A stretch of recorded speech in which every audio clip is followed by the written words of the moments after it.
para urgentes e ineludibles obligaciones que se demandan, como cobertura integral a la seguridad ciudadana y los programas en materia de vulnerabilidad y asistencia a los programas sociales, y salud, educación, agrícolas, y yo no sé por qué no han puesto más, el párrafo más grande. Por supuesto que sí, por supuesto. Ahora, la siguiente pregunta es, ¿qué es lo que se va a hacer? ¿Cuál es el plan? Porque si hay algo de lo cual adolece este gobierno es de planes, porque nunca se especifica qué es lo que se va a hacer con los fondos. Yo quiero decirles que hay salvadoreños que contratan tarjetas de crédito irresponsablemente y creen que las tarjetas de crédito no hay que pagarlas. Y cuando topan una tarjeta, pues buscan otra, y cuando topan la segunda, buscan una tercera, y cuando topan la tercera, buscan la cuarta hasta que los embargan. Y hay otros salvadoreños que cuando pasan una necesidad, piden una tarjeta de crédito para pasar el agua.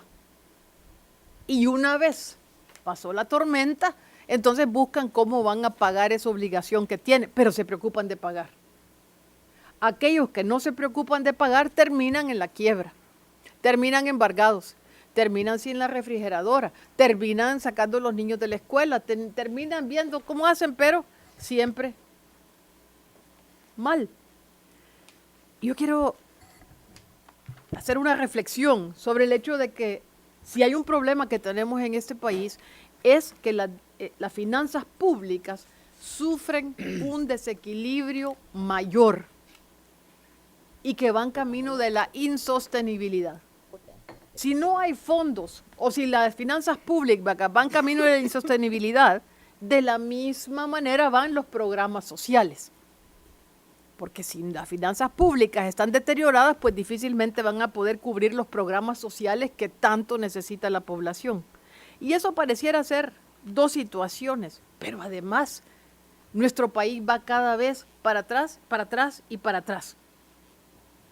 Desgraciadamente, a pesar de que pueden haber habido esfuerzos, demos el beneficio de la duda de que sí se han hecho esfuerzos, yo no he visto que la pobreza mejore para el 45% al menos de la población.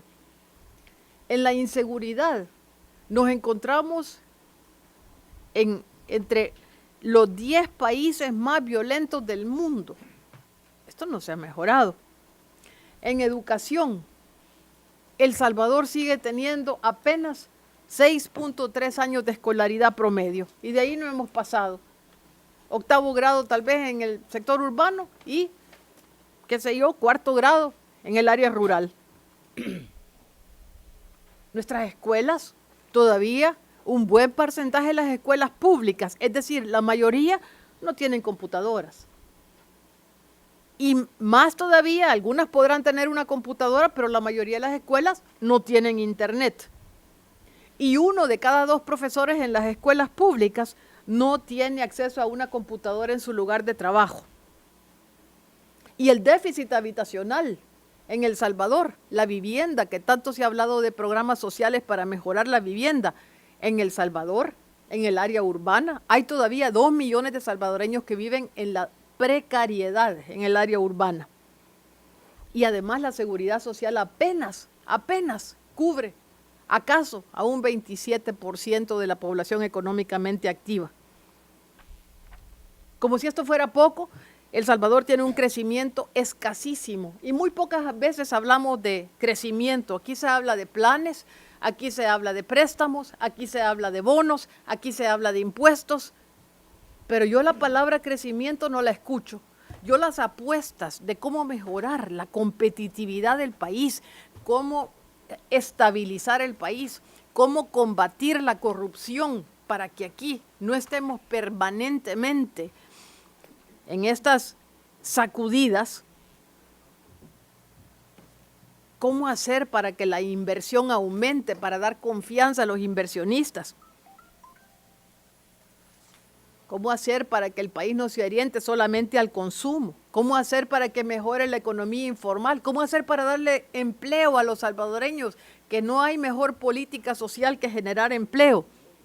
¿Y qué hacer además con los 250,000 jóvenes que ni trabajan ni estudian? Porque no tienen acceso a estudio, no tienen fondos para poder estudiar, ni tampoco tienen acceso, ni experiencia, ni espacio para encontrar un trabajo. Esto es parte de nuestra realidad, no toda, pero la resumo en estos datos que son dramáticos. Yo hubiera esperado que esta mañana pudiéramos haber avanzado un poquito más sobre el tema de la ley de responsabilidad fiscal. Muy posiblemente lo vamos a hacer en otros días, pero comenzar a ordenar un poco lo que son las finanzas públicas, comenzar a hacer apuestas, comenzar a decir, vamos a corregir la situación mejorando esto, rebajando esto, apostándole a tal cosa, pero eso todavía no lo discutimos. Y mucho menos discutimos un plan para poder ordenar esta situación de crisis que agobia a cada uno de los salvadoreños. Yo cada día oigo más salvadoreños que dicen, me quiero ir del país. Estoy desesperado, no encuentro trabajo, o no quiero que me maten. Es una situación agobiante. Yo quisiera hacer énfasis sobre esto. Hay crisis. ¿Hasta qué punto la crisis se va haciendo cada vez peor? ¿Hasta qué punto la crisis se empeora por la falta de acción?